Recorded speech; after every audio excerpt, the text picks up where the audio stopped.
నమస్తే, welcome to our channel.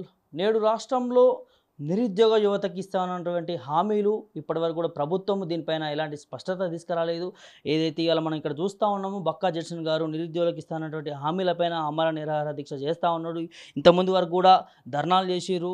ఏదైతే ప్రభుత్వం నిర్వహించినటువంటి ప్రజావాణి కావచ్చు, లేకపోతే సీఎం క్యాంప్ ఆఫీస్ కావచ్చు, వివిధ రకాలుగా ఇలా ప్రభుత్వం ముందు అర్జీలు పెట్టుకొని విద్యార్థులను ఆగం చేయొద్దు, నిరుద్యోగులను ఆగం చేయొద్దు, నిరుద్యోగులకు ఇస్తానన్నటువంటి హామీలు ఇవ్వాలి అని చెప్పి కూడా వీరు ప్రభుత్వం పైన తీసుకొస్తా ఉన్నారు. ప్రభుత్వం అమలు చేయాలని చెప్పి కూడా కొట్లాడినా కూడా ఇప్పటివరకు కూడా ప్రభుత్వం స్పందిస్తలేదు. మరి ఇక్కడ మనం చూడొచ్చు, బక్కా జడ్సన్ ఆమరణ నిరాహార దీక్ష ఏమిటి డిమాండ్స్ ఏంటంటే గ్రూప్ 1 ప్రిలిమ్స్ ఫలితాలు 1:100 ప్రకారం ఇవ్వాలని, అదేవిధంగా గ్రూప్ 2, గ్రూప్ 3 పోస్టులు డిసెంబర్లో పరీక్షలు నిర్వహించాలని, పోస్టులు పెంచుతూ పరీక్షలు డిసెంబర్లో నిర్వహించాలని, అదేవిధంగా డిఎస్సి పరీక్షలు వాయిదా చేయాలని, మెగా డిఎస్సి టెట్ నార్మలైజేషన్ ద్వారా చేయాలని చెప్పి కూడా డిఎస్సికి సంబంధించి 25,000 పోస్టులు కూడా పెంచాలని చెప్పి కూడా ఇవాళ డిమాండ్ చేస్తూ ఉన్నారు. ఇవన్నీ వీళ్ళేదో సొంతగా కాదు, ప్రభుత్వం ఇస్తానటువంటి హామీలే ఇవన్నీ కూడా. ప్రభుత్వం ఎన్నికల ముందు నిరుద్యోగులకు ఇస్తానటువంటి అన్ని హామీలు మనకి ఇక్కడ క్లియర్ కట్గా కనిపిస్తూ ఉన్నాయి. మరి ఇలా ప్రభుత్వం మర్చిపోయింది, నిరుద్యోగులను మర్చిపోయింది, నిరుద్యోగం గోసపుచ్చుకుంటా ఉన్నదని చెప్పి కూడా మనకు క్లియర్ కట్గా కనిపిస్తూ ఉంది. మరి నిన్న నుంచి కూడా బక్కా జడ్సన్ గారు దీక్షలో కూర్చున్నారు. వారితో మాట్లాడి తెలుసుకుందాం అసలు ఏం చెప్తారు, ఏంటి, మరి ఏరుకోరి తెచ్చుకున్నారు ఈ నిరుద్యోగ ప్రభుత్వాన్ని, మరి ఎందుకు ఈ తీరుగా 6 నెలల లోపలనే విమర్శ వస్తూ ఉందనేది కనుక్కునే ప్రయత్నం చేద్దాం. చెప్పండి అన్న, ఎట్లా చూస్తారు ఇలా ప్రభుత్వాన్ని? మీరు దీక్షలో కూడా కూర్చున్నా ఉన్నారు. ఇలా రెండో రోజు బ్రదర్. అయితే ముందుగా ఏంటంటే ఇవాళ వీడియోలలో బాగా వైరల్ కూడా అవుతుంది. ముందుగా టీజీపీఎస్సీ చైర్మన్ మహేందర్ రెడ్డి తక్షణం రాజీనామా చేయాలి. ఎందుకంటే కమిషన్ అనేది ఒక అటానమస్ బాడీ. అందులో పరీక్షలు డేట్ పెట్టినా ఏది పెట్టినా అందరితో చర్చించి అంటే వాళ్ళ కమిషన్ బోర్డు 10 మందిని ఎందుకు వేస్తారు? నువ్వు బయటలతో మాట్లాడద్దని కదా. నీకు అయితే ఇవాళది బాజాబ్తా ఒక ఎమ్మెల్సీ ఎక్కడ ఎవరు నిరాహార దీక్ష ఇంతకుముందు మీరు చెప్పిన వ్యక్తి ఎవరైతే మీరు సార్ పేరు తీసుకోరు, ఆ సార్ ఆ రోజు డేట్ల గురించి ఆయన ఇచ్చిన డేట్లు కాదా ఇది? అదే సార్ ఆ రోజు ఆయన ఒప్పుకోలేదా? ఇదే ఒక మీడియా ముఖంగా ఒక వ్యక్తి అడిగినప్పుడు ఈ డేట్లు బాగానే ఉన్నాయని చెప్పి నేను కూడా ఆ రోజు టీఎస్పీఎస్సీకి ఒక రిప్రజెంటేషన్ ఇచ్చినాను ఒప్పుకున్న వ్యక్తి, ఈ రోజు ఇచ్చిన వ్యక్తే మళ్ళీ కూర్చొని ఆయన సొంత లాభాని కోసం పొలిటికల్ మోటివ్ కోసం దీక్ష చేస్తుంటే మీరు వచ్చి నన్ను ఆ వ్యక్తి దీక్ష చేస్తుండని అడుగు. కాబట్టి ఆ డేట్లు ఇచ్చారు, కరెక్టే, సంతోషము. పిల్లలు చదువుకుంటున్నారు. వాటిని పోస్ట్ డేట్లు ఎవరిని అడిగించారు సార్? మీరు అంటే చెప్పాను నేను, ఏ టైంలో బాగుంటుందని చెప్పాను. మీరే చెప్పారు. ఓకే, ఓకేనా. ఇవాళ డేట్లు అడగనికి వీళ్ళెవరు? బల్మూరు వెంకట్ ఏమన్నా బోర్డు మెంబరా, కమిషన్ మెంబరా? పోనీ అశోక్ ఏమన్నా మెంబరా? వీళ్ళతో డేట్లు ఎందుకు తీసుకున్నారు? వాళ్ళతో డేట్లు మీరెందుకు పెట్టినరు అన్న ఒక కాన్ఫిడెన్షియల్గా డేట్లు పెట్టుకునే చర్చ జరిగిందంటే, అంత సాన్నిధ్యం వాళ్ళతో ఉన్నంటే, ఒక మాజీ డీజీపీ, ఒక ప్రెజెంట్ చైర్మన్ వాళ్ళతో అంత సాన్నిధ్యంగా ఉంటే ఖచ్చితంగా రేపు క్వశ్చన్ పేపర్ వాళ్ళతో అమ్మనిపోతుంది. ఇవాళ నాకు అర్థమైపోయిందన్న, Balmoor Venkat 1:100 1:100 1:100 no no no అని ఎందుకు అంటున్నానంటే పేపర్ అమ్ముకున్నాడు. మహేందర్ రెడ్డి గారు ఇది ఆరోపణ కాదు, నాకు మొన్నదాకా నాకు డౌట్ ఉండే, ఇవాళ క్లియర్ అయిపోయింది. మీరు మహేందర్ రెడ్డి గారు, మీరు ఒక ఎమ్మెల్సీతో, ఒక పొలిటీషియన్తో, ఒక కోచింగ్ సెంటర్ ఆయనతో మీరు ఇద్దరితో ఫిక్సింగ్ అయ్యి డేట్లు పెట్టినారంటే మీరు క్వశ్చన్ పేపర్ ఖచ్చితంగా లీక్ చేసిండ్రు. ఖచ్చితంగా మీరు క్వశ్చన్ పేపర్ లీక్ చేసిండ్రు. మీరు వెంటనే యూ హ్యావ్ టు రిజైన్, తీసేయాలి. అంతేకాకుండా ఎమ్మెల్సీ పోస్టుకు ఆయన వెంటనే రాజీనామా చేయాలి. ఎమ్మెల్సీ పదవిని తొలగించాలి. ఎంత ధైర్యం అండి బాజాబ్తా మీడియాకి ఒప్పుకుంటుండ్రు. ఒక కాన్ఫిడెన్షియల్గా సీక్రెట్గా డేట్లు ఇవ్వాల్సింది పోయి ఒక బోర్డు కమిషన్ల నిర్ణయాలు కేంద్ర ప్రభుత్వం ఆర్ఆర్బీ కానీ, స్టాఫ్ సెలెక్షన్ కమిటీ కానీ, బిఎస్ఆర్బీ కానీ, బ్యాంకింగ్ వాళ్ళు కానీ ఏమైనా ఎగ్జామ్ పెడుతుండ్రా? రాష్ట్రంలో గురుకుల ఇంకా వేరే ఏమైనా పోస్టులు వస్తున్నాయా? ఆ 2 కొలీడ్ కాకుండా చూసి జాగ్రత్తగా డేట్లు పెట్టడానికి 5 కమిటీ మెంబర్లు పెట్టిండ్రు. ఒకరిద్దరిని పెట్టలే మిమ్మల్ని.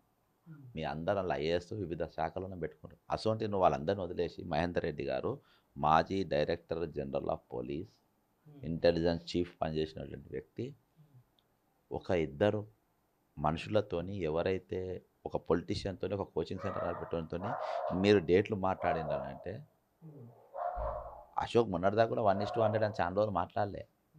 మన కింద్రపాకు దిగుతారో మాట్లాడాను. అంటే వీళ్ళు మధ్యలో ఈరోజు తేడాలు వచ్చినాయి కాబట్టి ఈ విషయం బయటకు వచ్చింది. నేను ఒకటే ఈరోజు డిమాండ్ చేస్తున్నాను. అందుకని నేను దీక్షలు ఎందుకు కూర్చున్నాను, ఆయన కూర్చున్నాను ఎందుకు కూర్చున్నా అంటే నాకు ఎవరి మీద నమ్మకం పోయింది. ఇక ఎవరి మీద నాకు నమ్మకం లేదు. ఇక నిరుద్యోగులు కూడా వాళ్ళ స్పిరిట్ పడిపోకుండా, వాళ్ళ ఆత్మస్థైర్యాన్ని దెబ్బతినకుంటున్నానికి నేను కూర్చున్నా, వాళ్ళు నమ్ముతున్నాను. ఈరోజు నా ప్రథమ డిమాండ్, నాకు ఈ డిమాండ్స్ కాదు, ఇప్పుడు ఈ డిమాండ్స్ మొత్తం సర్వనాశనం చేయబోతున్న మహేందర్ రెడ్డి అనేటోడు టీఎస్పీఎస్ కుర్చీలో కూర్చున్నాక ఎగ్జామ్ ట్రాన్స్పరెంట్గా జరుగుతాయి అనేది నమ్మకం లేదు.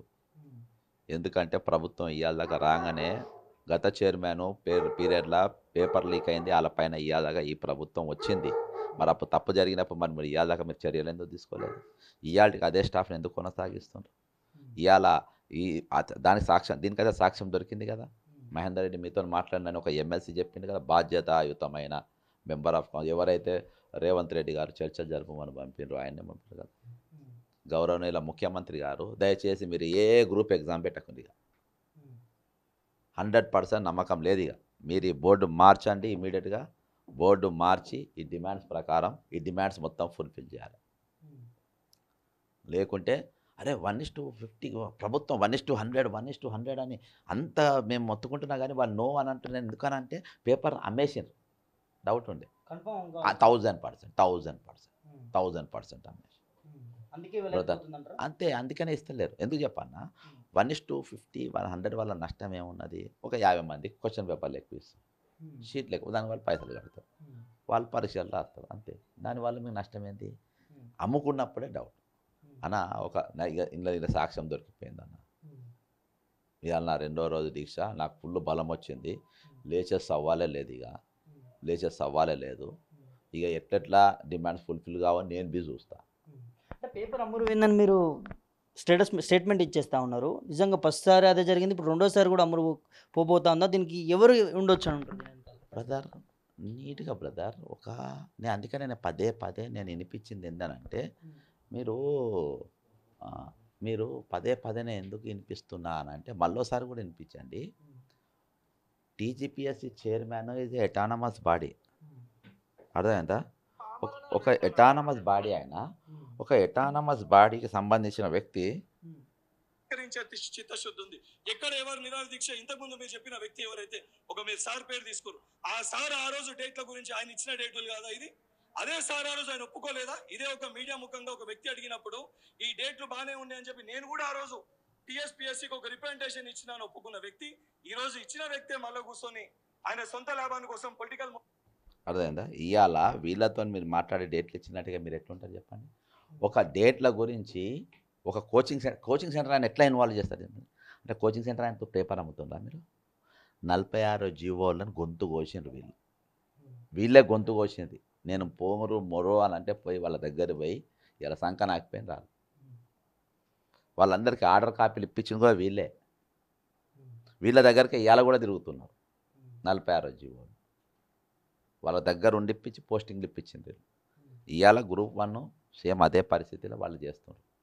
అంటే ఒక ఇద్దరు బయటి వ్యక్తులతోని, నీ కమిషన్కు మెంబర్ కానటువంటి వ్యక్తులతోని ఈరోజు చర్చలకు ఎట్లా పంపుతారు ప్రభుత్వం? ఆయనతోని వీళ్ళని అడిగి డేట్లు ఈయన ఎట్లా పెట్టిండు మహేందర్ రెడ్డి గారు? ఇంత డేట్లు ఆయన అడిగి పెట్టినప్పుడు పేపర్ కూడా లీక్ అయ్యే అవకాశాలు ఖచ్చితంగా ఉన్నాయని నేను అంటున్నాను. కాబట్టి మహేందర్ రెడ్డి గారి నేతృత్వంలో ఇక పరీక్షలు పెట్టడానికి వీల్లేదు. 100% పోస్ట్పోన్ కాదు. ఇక పేపర్ లీక్ చేసుకున్నాం, ఇక పరీక్షలు ఎందుకబ్బా? పేపర్ లీక్లు అవుతున్న అనుమానం నాకు స్పష్టంగా ఉన్నది. ప్రక్షాళన చేస్తున్నాము, ఎక్కడ కూడా అవినీతి జరగకుండా చూసుకుంటాము, గత ప్రభుత్వం చేసిన తప్పులు మేము చేయమని చెప్తా ఉంటారు కానీ ముఖ్యమంత్రి రేవంత్ రెడ్డి. బ్రదర్, నేను నీకు రికార్డింగ్ వినిపించిన, దాదాపు అన్ని ఫోన్లలో ఉన్నాయి. నేను చెప్పింది కాదు, ఒక ఎమ్మెల్సీ చెప్పిండు. నేను అడిగి డేట్లు పెట్టినామని, నేను అడిగి ప్రశ్నాపత్రం తయారు చేసినామని అన్నట్టే కదా. నేను అడిగి ఏ క్వశ్చన్ పెట్టాలి, ఏ క్వశ్చన్ పేపర్ చెప్పాలి అడిగానని. గ్రూప్ 1 ఎగ్జామ్ అయింది కదా, నీవు ఇవాళ వరకు ఫైనల్కి ఎందుకు రిలీజ్ చేస్తలేవు? ఫైనల్కి ఇవాళకి ఎందుకు రిలీజ్ కాలే? ఓఎంఆర్ షీట్తోనే ఫైనల్కి పెడతారు ఇదివరకు, ఇప్పటిదాకా ఎందుకు పెట్టలే? అన్నీ కూడా ఇవాళ అనుమానాలకు చేస్తున్నారు. కాబట్టి నేను సబ్జెక్టు డివేట్ కాకుండా ఈరోజు మీరు ఒక ఎమ్మెల్సీతోని మహేందర్ రెడ్డి గారు ఒక ఎటానమస్ బాడీ చైర్మన్గా మీరు ఉన్నతమైన చాలా 30 లక్షల మంది విద్యార్థులు మీ పైన నమ్మకం పెట్టుకొని మీరు చేసే విధానం మీద నమ్మకం పెట్టుకొని వాళ్ళు వేలు కోచింగ్ సెంటర్లలో ఇచ్చి రామకృష్ణ మఠంలో ఫ్రీ భోజనం లేకుంటే ₹5 భోజనం తిని ఒక్కొక్క రూమ్లో 10 మంది వండుకుంటా టైంకి తిండి తినకుండా ఈరోజు మీ మీద నమ్మకంతో పరీక్ష ప్రిపేర్ అవుతూ ఉంటే నువ్వు కోచింగ్ సెంటర్లో మాకు డేట్లకు గ్యాప్ ఇవ్వమంటే మీరు ఇవ్వకుండా 1:50 మేము ప్రకటిస్తామని చెప్తే ఏమనంటే లీగల్ కాంప్లికేషన్స్ అని అంటే ఏంది ఇది? కాబట్టి మీరు దొరికిపోయినరు, రెడ్ హ్యాండ్గా మీరు పట్టుబడిపోయినరు, మీరు వెంటనే రాజీనామా చేయాలి. రేపు చలో టీజీపీఎస్ పోయేటోళ్ళు కూడా ఇవాళ పోయేటోళ్ళు రేపు పోయేటోళ్ళు ఇక మనము ఈ డిమాండ్స్ కాదు, ఫస్ట్ ఆ కమిషన్ రద్దు చేయాలి. లేకుంటే నాకు అనుమానమే పరీక్ష డేట్లు కాన్ఫిడెన్షియల్గా జరగాల్సిన మీటింగ్ వివరాలు వాళ్ళతోని బోర్డు మినిట్స్ బాధాప్త వాళ్ళు మాట్లాడుతున్నట్టు బయట వ్యక్తులు మాట్లాడుతున్నారంటే ఈరోజు వాళ్ళకు కమిషన్తో సంబంధాలు లేని వ్యక్తులు మాట్లాడుతున్నారంటే నాకు అందుకని అంత డ్రామాని ఎన్నిసార్లు మొత్తుకోను, ఈ డ్రామా అని చెప్పి ఎన్నిసార్లు మొత్తుకోను. ఇవాళ వాళ్ళు దొరికిపోయినారు కాబట్టి వెంటనే దే హ్యావ్ టు రిజైన్ చేయాల్సిందే. ఇక మహేందర్ రెడ్డి గారు రిజైన్ చేయాలి, అదే నా డిమాండ్. ఇంకోటన్నా నిన్నటి వరకు 8 రోజుల వరకు దీక్ష చేసినటువంటి మోతిలాలు ఒకటేసారి దీక్షను విరమించుకోవడము దీనిపైన అనేక విమర్శలు వినిపిస్తూ ఉన్నాయి. ఏం చెప్తారండి? బ్రదరు సరే ఏమున్నా కానీ కూర్చున్నాక ఒక ఊపు వచ్చింది, ఆ ఊపు చాలు. నాకేంటంటే వాళ్ళ కుటుంబస్తు సూర్యాపేట, వాళ్ళ తండ్రి చనిపోయిందని చెప్పి నేను విన్నా. వాళ్ళ ఫ్యామిలీని కొంచెం బెదిరించిండ్రు, నీ కొడుకు చచ్చిపోతాడు ఇవాళకి 8 రోజులు అది ఇది అని చెప్పేసి చేసిండు. కాబట్టి ఆయనతో రిజిగ్నేషన్ చేయించిండ్రు, మన విత్డ్రా చేయించిండ్రు. అగిటేషన్ అనేది ఒకటి. ఇది ఏదేమైనప్పటికీ విద్యార్థుల ఆ దీక్షతోని నేను నాది దీక్ష ప్లాన్ లేకుండే, నాది వేరే ప్రోగ్రాం ఉండే. అంటే మామూలుగా బంధులో పాల్గొనకి మేము 150 మంది కింద గ్యాదర్ అయ్యి చేస్తూ ఉంటే నాకు ఈ సమాచారం రాగానే దీక్షకు పెట్టుకున్నాను. పోలీసు కూడా అడ్డుకున్నారు, బయటికి పోకుండా దీక్షకు పెట్టుకున్నా. అందరిని అరెస్ట్ చేసి దోమలగూడ పోలీస్ స్టేషన్లో పెట్టినప్పుడు అప్పుడు డిసైడ్ అయినా నేను ఖచ్చితంగా వీళ్ళు ఆత్మన్యూన్యతలో పోవద్దు. ఇక దీక్ష చేసేవాడే మోసం చేస్తే ఎట్లా చెప్పు, దీక్ష చేసేవాడు మోసం చేస్తుంటే ఎట్లా చెప్పు. కాబట్టి ఇక అట్లా జరగద్దు, ఖచ్చితంగా మనము చేయాల్సిందే అని చెప్పి ఇవాళ అశోక్ సారే డేట్లు ఇచ్చినామని చెప్పి మనకు క్లియర్ కట్గా కనిపిస్తా అని చెప్తేనే బలమూరి వెంకట కూడా చెప్పిన నేపథ్యం చూస్తా ఉన్నాం. మళ్ళీ అశోక్ సార్ ఇవాళ మళ్ళీ దీక్షలో కూర్చున్నాడు. ఎట్లా చూస్తారు సార్ దీన్ని? నేను చెప్తున్నా కదా డ్రామాని, నేను అందుకని ఒక వీడియో కూడా రిలీజ్ చేసిన. ఇప్పుడు కానీ నేను పదే ముందుకెళ్ళి చెప్తున్నా, బ్రదర్ నేను పెద్ద స్కామ్లు దొరకబట్టినా ఇది నేను పట్టుకోలేను వీళ్ళను. రేపు ఎమ్మెల్సీ ఎలక్షన్ స్కామ్ కూడా నేను త్వరలో 10-15 రోజులలో బయట పెడతా. స్కామ్ అంతా అర్థమైందా? ఆ ఎన్నికల స్కామ్ పెడతా. ఇప్పుడు ఇలా టాబ్లెట్ డైవర్ట్ కావద్దని నేను దాన్ని వాయిదేసిన. అర్థమైందా? అది ఎట్లా జరిగింది ఏంది మొత్తం చెప్తా, బట్టలు ఊసిపోవాలి. అర్థమైందా? ఇవాళ వీళ్ళు అందరు కలిసి నిరుద్యోగుల మీద బతుకుతున్నారు. 46 జీవో ఎవరికైనా ఆర్డర్ ఇస్తున్నారు, ఇంట్లో కూడా ట్రాన్సాక్షన్స్ నడిచినాయి. అర్థమైందా? ముఖ్యమంత్రి రేవంత్ రెడ్డి గారికి నేను విజ్ఞప్తి చేస్తుంది ఏంటంటే మీరు వెంటనే బోర్డు కమిషన్ రద్దు చేయాలి.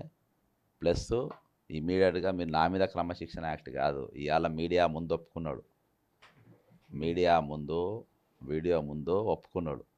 కాబట్టి now he has to resign. మీరు చర్యలు చేపట్టకుంటే ఇది ఏమైనా మీ డైరెక్షన్ నడుస్తుందా అనే అనుమానం వస్తుంది. ఆ అనుమానం రాకముందే, ఎందుకంటే నిరుద్యోగుల సమ్మె వాళ్ళ పుణ్యాన ఇవ్వాల నువ్వు కానీ మీ మంత్రులు కానీ మీరందరూ ఇవాళ చల్లగా కూర్చున్నారంటే ఓన్లీ బికాజ్ ఆఫ్ అన్ఎంప్లాయీస్.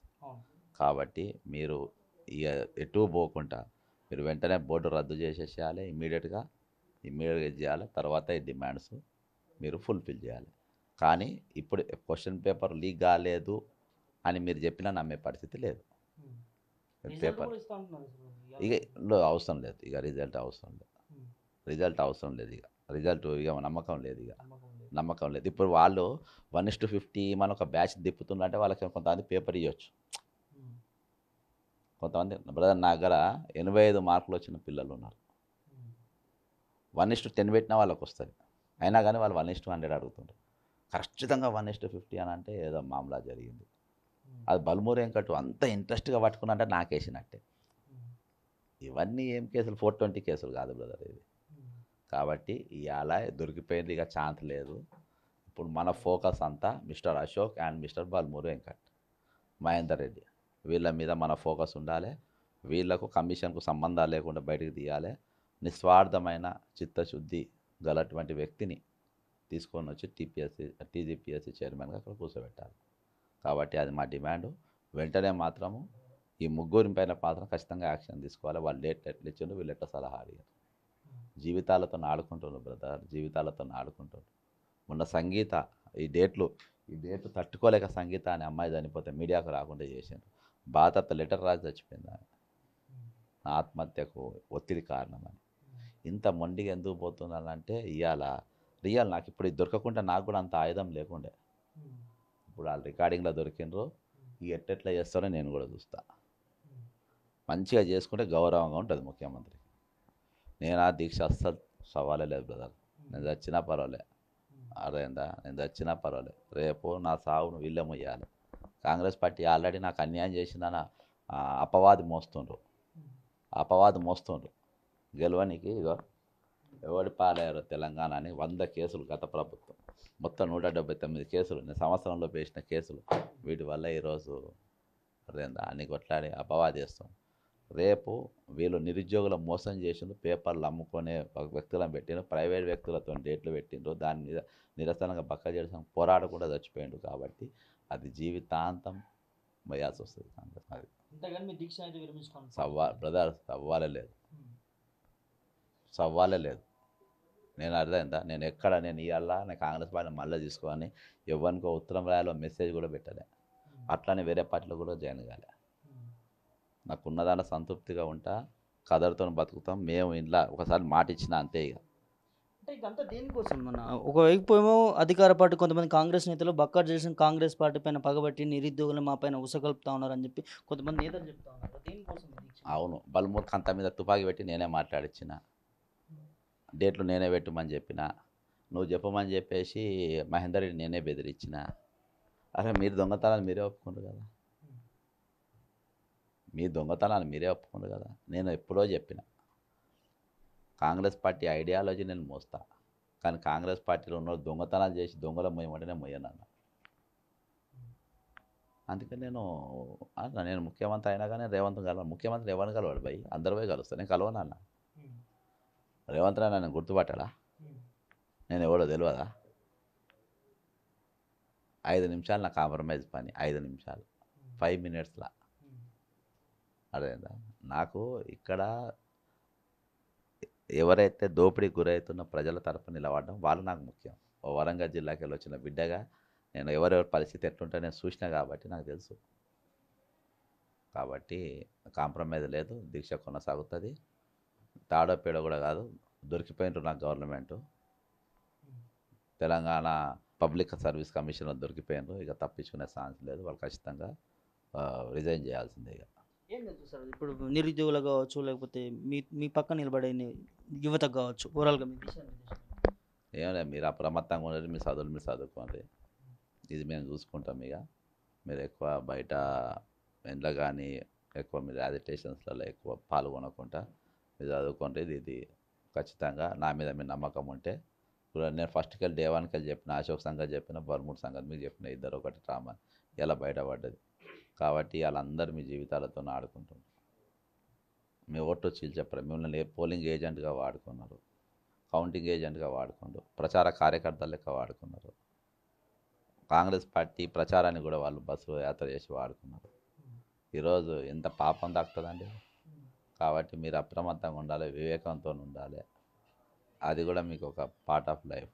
కష్టమవుతుంది లేకుంటే. ఖచ్చితంగా నేనున్నా, దీక్ష విరమించే సవాలే లేదు. నాకు ఇప్పుడు మంచి అస్త్రం దొరికింది కాబట్టి దీన్ని పట్టుకొని దాన్ని ఖచ్చితంగా ప్రభుత్వం దిగి రావాల్సిందే. రిజల్ట్స్ అనౌన్స్ చేస్తే మామూలుగా ఉండదు. ఇక ఇట్లనే చేస్తానంటే ఇక రాష్ట్రం ఎట్లుంటుంది అనేది అప్పుడు చూపెడతాం. రిజల్ట్ అనౌన్స్ చేసిన 2వ నిమిషము ఈ రాష్ట్రాన్ని మీరు ఎట్లా కంట్రోల్ చేస్తారో, మీరు ఎట్లా మీ పోలీస్ కంట్రోల్ చేస్తారో అది కూడా అప్పుడు రోడ్ల పిన్నింగ్ నిరుద్యోగులు అప్పుడు ఎట్లా వస్తారో చూడు. ప్రభుత్వాన్ని హెచ్చరిస్తారు అనుకోవచ్చు. హెచ్చరిక అనద్దు దీన్ని, వాళ్ళ తప్పును సరిదిద్దుకోమంటున్నా. వాళ్ళ ఇద్దరు ఒక ఎమ్మెల్సీ ఒక అధికారి దొరికిపోయినాడు ఒక కోచింగ్ సెంటర్ అంతా చర్చలు జరుపుకుంటా అని వాళ్ళ ఎమ్మెల్సీ ఒప్పుకున్నాడు. ఇంతకు మించిన సాక్ష్యం అవసరం లేదు, వాళ్ళకు వెంటనే ప్యాక్ చేసేయాలి. ఓకే.